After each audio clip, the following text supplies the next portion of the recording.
Yes, Pete, the Euros are back. Germany against Scotland kick off tonight, and a whole host of Europe's best players will be on display day after day, night after night. Entertainment for the next month or so.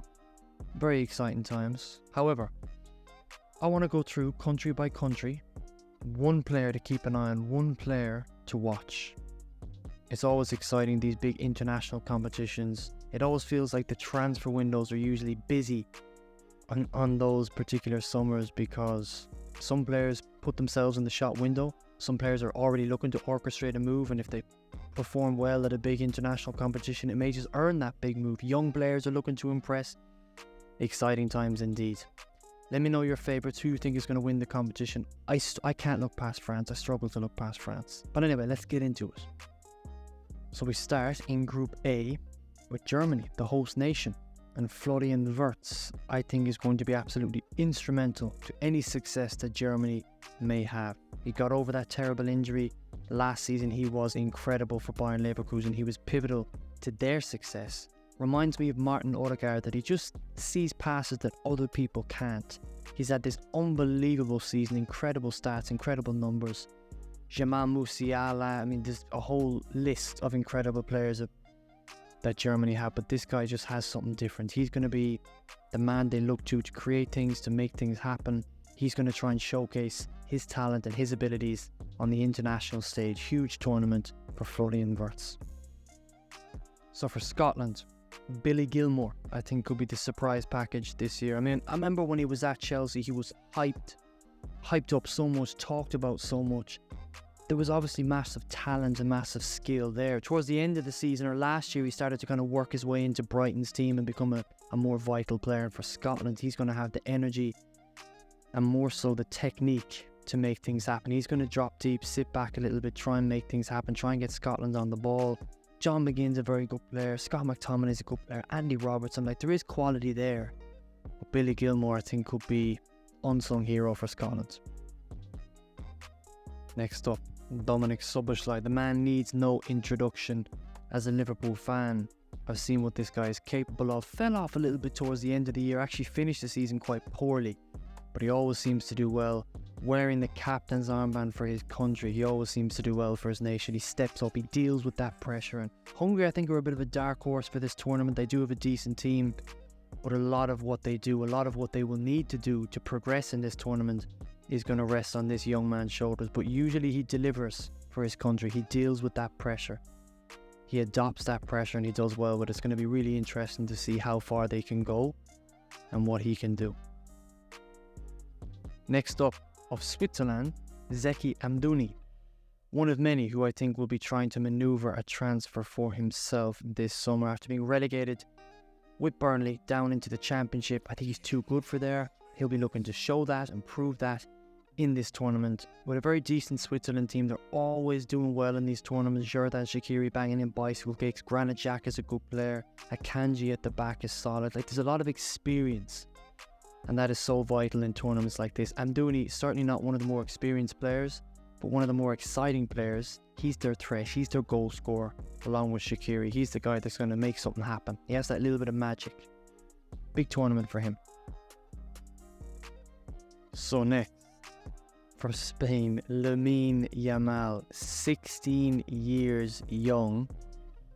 I almost feel it's kind of like child abuse to let this guy go and to playing on the world stage, and is he going to deal with the pressure, blah blah blah. But all jokes aside, you just think back to what you were doing, what I was doing when I was 16. Like, what the fuck? Like, it's crazy.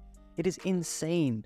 This kid was actually involved in the group stages for the qualifiers and everything. He's probably going to start in this competition at 16. It's like not even, I don't know, it's kind of just leaves you speechless. But can he handle the pressure? Is the hype legit? It's going to be really fascinating to watch this kid. It really is. And Spain will go far. There'll be plenty of games for him to showcase his talent. Very exciting. Next up, for Croatia, the one and only, it had to be him, Mr. Luka Modric. Probably his last international tournament. it'd be amazing to send them off in style. I highly doubt they're going to go that far in the competition, but has he got the legs to still dictate things on the international stage? Can he still run rings around the best midfields in the world? It's going to be fascinating to watch him in his last international competition, and it will be a pleasure to watch him. So next up is the Italians, Mr. Florenzo Pellegrini. And to be honest, Italy, I mean, Scamacca is a decent striker. He's okay, but they don't really have a striker of genuine world-class quality like they have had over the years. And I feel like people like Pellegrini are going to have to chip in and step up a little bit more. The wingers, the attacking midfielders. Big tournament for him. He's crafty, he's nifty, he's agile, decent little player. And it's going to be guys like him that will need to step up if Italy are to go far. And to finish off Group B, we have Christian Aslani of Albania. And if Albania are to cause any upsets, if there is to be a shock of the tournament, Christian Aslani will be behind that. He plays with Inter Milan, he's quite a decent player, plays quite regularly for the Italian team. And it's an interesting tournament for him. Now, I presume he's quite settled at Inter Milan, but there is a lack of real genuine top quality number sixes out there, defensive midfielders. I mean, Bayern Munich, for example, are going after João Palhinha, who is quality, but he turns 29 this year. So it could be a big tournament for Aslani to really announce himself and to put himself on the world stage. Okay, into Group C, beginning with Slovenia, Benjamin Sesko. I know it's the easy answer, but he's the main man. He's the guy. Just how good is he? Is the hype legit? Is all the interest in him from the big teams deserved? Can he handle a whole nation on his shoulders? All the pressure will be on him. He's got to perform. He's got to step up. Slovenia are not much without him. So how can he handle that?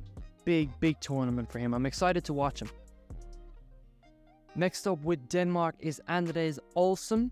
Currently at Club Bruges, 14 goals he's got this season. This is the kind of guy that if he has a good tournament, he could potentially earn himself a big move, get to one of the bigger clubs in Europe. Like, it's a really big chance for him, and it's up to him and Rasmus Højlund to fire Denmark as far as possible. Two big players up front. He's a very decent player. I like the look of him. Very direct, very quick. Excited to watch him play. And if he has a good tournament, I mean, you put yourself in the shot window. Who knows who comes knocking then? So it's a big tournament for him. I'm looking forward to seeing how good he really is. Next up is Serbia. I've gone with Dusan Vlahovic. Well-known striker at Juventus, very decent player. Good season again with the Italian team. And I actually could have chosen any of their players. I mean, Savic in midfield, Tadic, Mitrovic. This is a very good, balanced, technical team.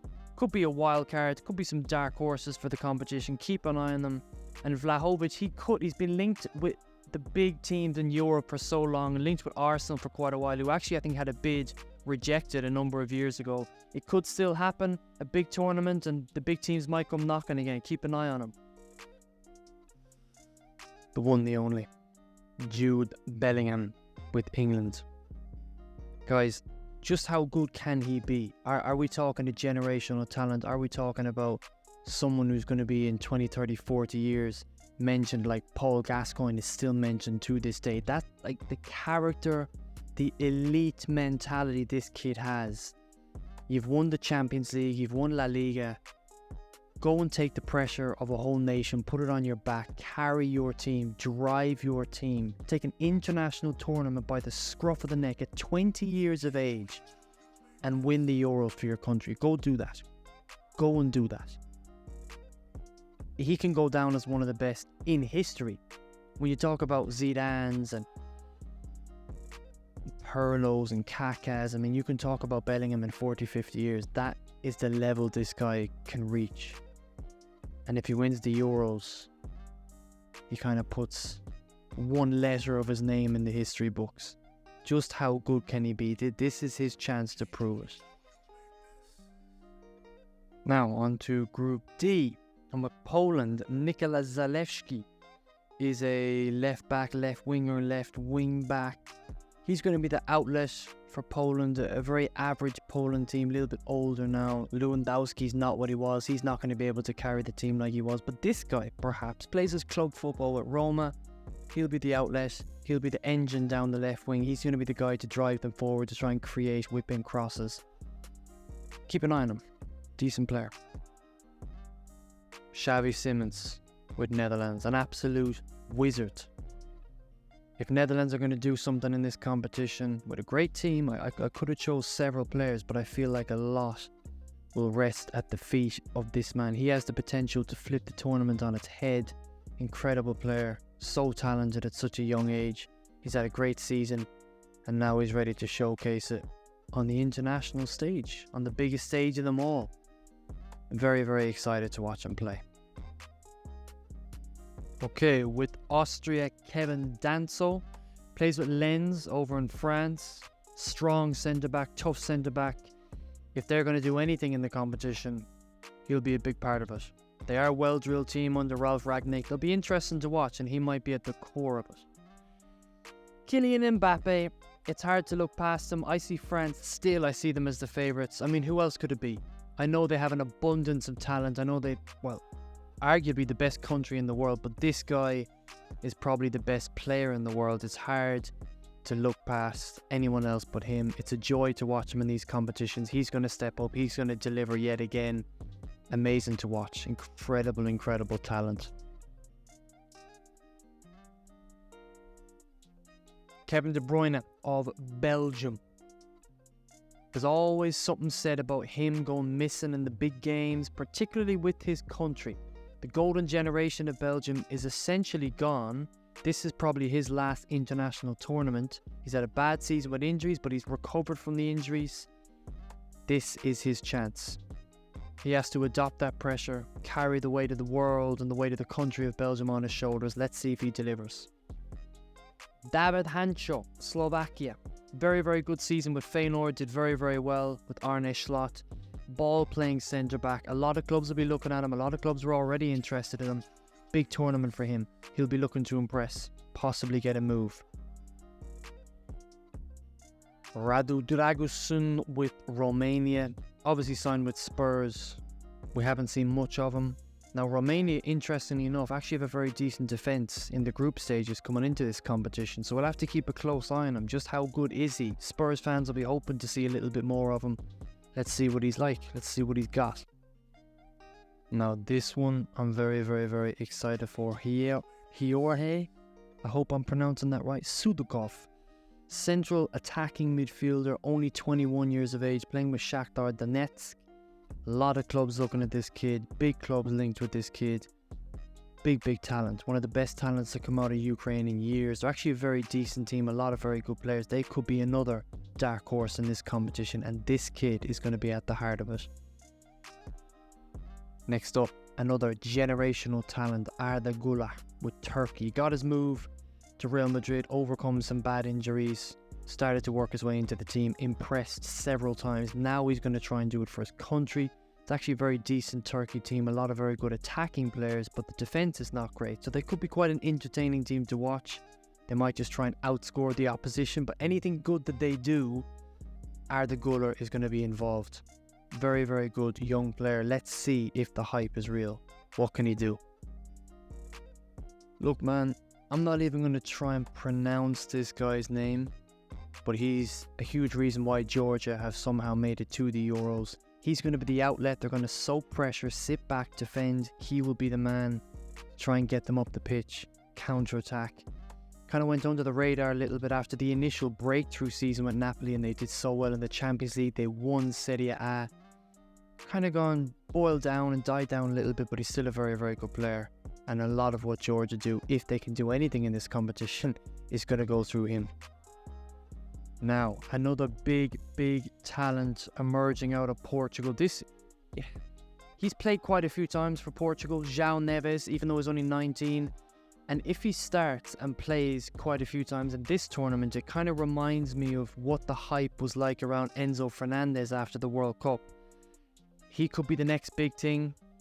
Could be the next best midfielder and young midfielder in Europe. He probably already is, looking at his stats. linked with Liverpool only yesterday, I believe. Linked with Man City. Man United are after him apparently. This kid is going to be special, very versatile, can do it all. And I'd love to see him, because I think Portugal will go far. I'd love to see him quite often in this competition. I hope he plays, I hope he starts, and we see the best of him. I'd love to see him on the big stage. Really interested to see how he does. And finally, last but not least, Patrick Schick. And really, he's just going to look to take his club form onto the international stage, to do it big for his country. He's had a really, really good season, hit double figures with Bayern Leverkusen and all the success that they had. He was a great impact sub, but he's the main man for his country. He's got to step up, he's got to perform, he's got to deliver. Interesting to see how he does. And that, ladies and gentlemen, is pretty much that. There are many, many, many players to keep an eye on. I'm really excited to see how it goes. France are my favourites. I fancy England to go far. I think Portugal can go far. The hosts, Germany, with the home advantage as per se, of course, can go far as well. It's a really, really exciting tournament. I can't wait to see how it unfolds, and it all begins tonight. It kicks off tonight. Let me know your opinions. Give me your thoughts below, and we will see you in the next one, boys. I appreciate you. God bless. See you again.